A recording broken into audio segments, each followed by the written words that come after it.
मैथिली आ भोजपुरी के सबसे नीक चैनल एपी प्रोडक्शन दरभंगा के एखनई लाल बटन दबाकर सब्सक्राइब करू और घंटी के निशान बटन के जरूर दबाओ ताकि नव नव ऑडियो आ वीडियो अहाँ सब लग तुरंत पहुँच सके।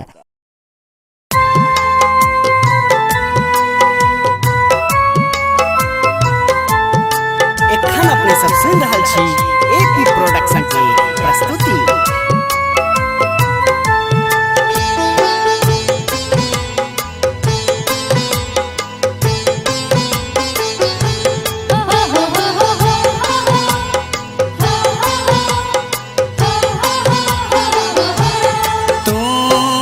बिसर लेंगे मैं बर्बाद भेलौं, तू बिसर लेंगे मैं बर्बाद भेलौं। किछ गाबै छी किछ बिसरि गेलौं, किछ बिसरि गेलौं।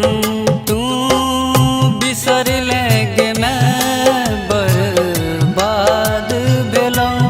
किछ गाबै छी किछ बिसर गेलौं, किछ बिसर गेलौं।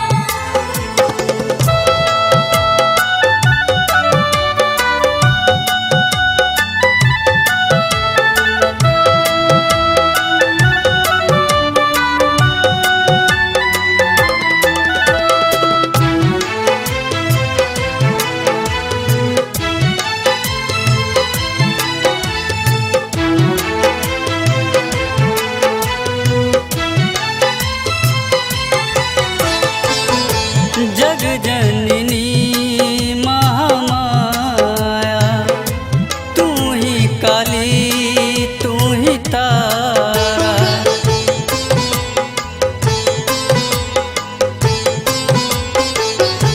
जग जननी महामाया, तू ही काली तू ही तारा।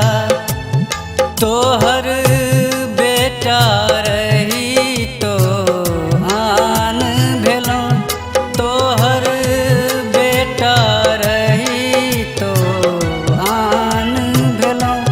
किछ गाबै छी किछ बिसरि गेलौं, किछ बिसरि गेलौं।